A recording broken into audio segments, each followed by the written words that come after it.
Here's another look at the in-game menu for all the platforms on our PAL 1 handheld.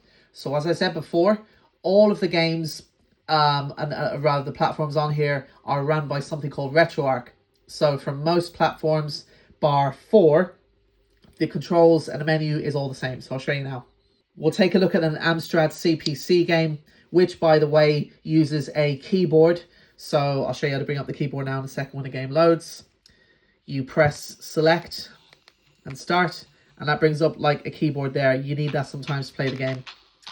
To access the quick menu, the sort of in-game menu for platforms that use RetroArch, you hold, let me turn that volume first.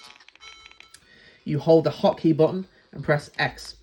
And this brings up your menu where you can do various bits and pieces, save game, change the disc, and do some more stuff there. Net play, retro achievements, that sort of thing. In terms of hotkeys, let me get back out of this there. In terms of hotkeys, as I was showing you before, to quit the game, you hold M, press start. To save state, press M and B. That saves your exact position in the game, regardless of where you are. And M and A will load state. If you want to, because some games have quite long loading screens, you can actually fast forward by holding M and tapping R1 there.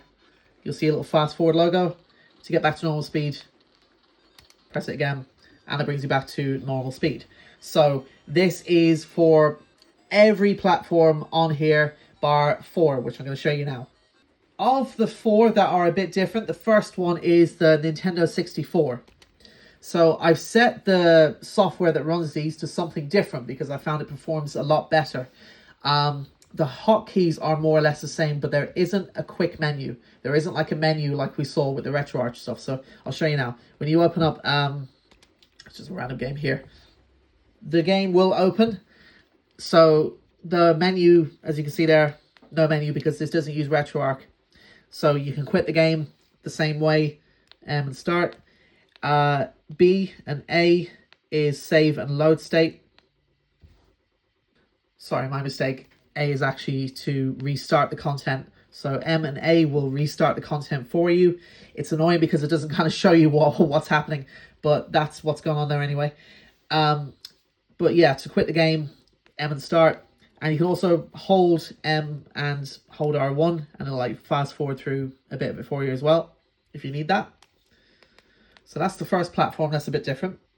The next one then in order is the Nintendo DS.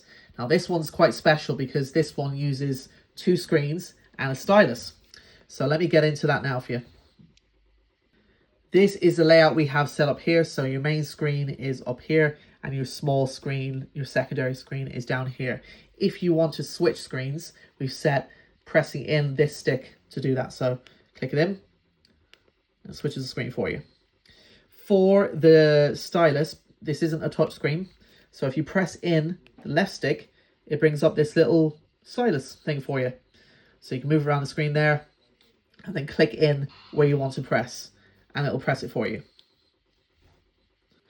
There is a quick menu that you can access within the game by pressing M and X, same as the RetroArch stuff. From here, you don't need to worry about most of this stuff, bar maybe cheats and saving and loading your game.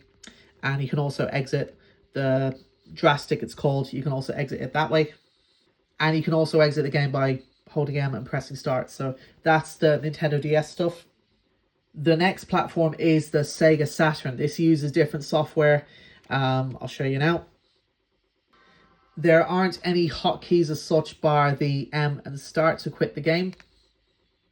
Or wait, no, actually no, sorry. If you want to quit the game, you have to bring up the menu. To do that, you press the select button here.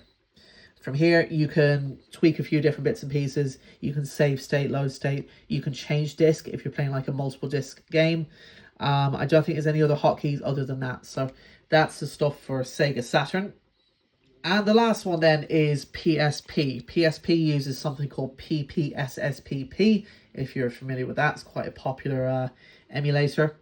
To access the quick menu, you press M. And from here, you can get into some of your settings. You can save and load state. And you can access cheats and quit your game from here. So there we go. That's a look at the quick menu I guess it's called, and the hotkeys for all the platforms on our PAL 1 handheld.